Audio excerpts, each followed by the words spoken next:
বিজয়া দশমী সকলকে। আজকে আমি নিয়ে চলে এসেছি বিজয়ার ব্লগ। আমি জানি এই ব্লগটা ছাড়তে ছাড়তে অনেকটা আমার লেট হবে, আর আমি মাঝে সপ্তমী অষ্টমী নবমী এই 3 দিনের ব্লগ আমি ছাড়তে পারবো না। আমি জাস্ট ফর সাম রিজন ভিডিওটা আমি ঠিক করে করতে পারিনি।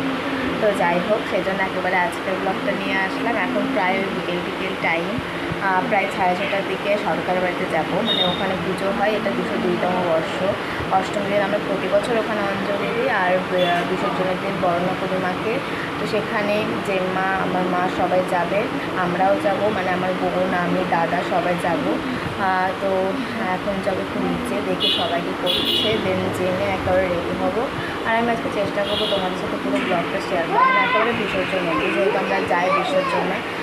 তো চলো দেখি কতটা কি পারি। তো আমি রেডি হয়ে জেম্মাদের সাথে চলে গেছিলাম সরকার বাড়িতে। এই হলো সরকার বাড়ির ঠাকুর। তো বরণ করে আসার পর সব জেম্মারা বললো আমাদেরকে একটু ব্লগ এনে, সেই জন্য একটু ওদের সাথেও আমি ক্যামেরা করে নিচ্ছিলাম, সেটাও তোমাদের সাথে শেয়ার করলাম। তো আমরা এখন বেরিয়ে গেছি, যাচ্ছি আমাদের একটা না দেখা প্যান্ডেলের ওখানে। আজকে দশমী, তাও আমরা বেরিয়েছি। আমরা একটা প্যান্ডেল দেখেছিলাম না, তো সেখানে ভেবেছিলাম যাবো, বাট অনেকটা লাইন ছিল বলে আর ঢুকিনি। একেবারে সবাই সদরঘাট চলে গেছিলাম, ভেবেছিলাম হয়তো ঠাকুর চলে বসে, সেজন্য তাড়াতাড়ি করে সদরঘাট চলে গেছিলাম। পাপড়ি চাট নিয়ে নিয়েছি খাওয়ার জন্য। তো আমরা এখন সদরঘাটে এসেছি, ঠাকুর বিসর্জন হবে সেই জন্য আগে থেকে এসে দাঁড়িয়ে আছে। আর এখানে সবাই আছে, চলো তোমাদেরকে দেখাই। মামা, এদিকে দাদা, আরও একজন আছে, তারা ক্যামেরা আসবে না, তাই জন্য আমি নিচ্ছিও না। তো যাই হোক, চলো শুধু হাই করছি, শুধু হাই, ক্যামেরার পিছন থেকেও হাই করছে। ঠিক আছে, হয়েছে। আমরা তো ভেবেছিলাম প্রায় 8টার দিকে ঠাকুর চলে আসবে সদরঘাটে, সেহেতু তাড়াতাড়ি আসে, বাট এবার প্রায় লেট হয়ে 9:30 বেজে গিয়েছিল। তো তারপর ঠাকুর চলেও এসেছিলো, আমরা একেবারে চলে গেছিলাম ঠাকুরের কাছে। এই যে তোমাদেরকে আমি দেখিয়ে দিচ্ছি, তোমরা অবশ্যই কিন্তু শেষ পর্যন্ত দেখবে। আমি শেষ পর্যন্ত ঠাকুরের বিসর্জন পুরোটা কিন্তু ভিডিওতে দেখিয়ে দিয়েছি।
বিসর্জনের জন্য। আমি বাড়ি চলে এসেছি, এসে একেবারে ফ্রেশও হয়ে নিয়েছি। তো আজকের ব্লগটা এতটাই, আর আমি বেশি বড় করলাম না। বিসর্জনের পুরো ভিডিও নিয়ে অনেকটাই বড় হয়ে গেছে। আবার আমি আসবো লক্ষ্মী পুজোর ভিডিও নিয়ে। আমি চেষ্টা করবো ওটা একটু তাড়াতাড়ি ছাড়ার। আমি জানি না কতটা লেট হবে, লেটও হতে পারে, যেহেতু পড়াশোনার চাপ আছে এখন, সেই জন্য আমি ঠিকঠাক ভিডিও ছাড়তে পারি না। তবে আমি চেষ্টা করে চলেছি, আমি জানি না কি হবে। তো আজকের মতো এতটাই, আবার দেখা হচ্ছে পরের ব্লগে। ভিডিওটা ভালো লাগলে like, share, comment and subscribe করে দিও। Tata, bye bye.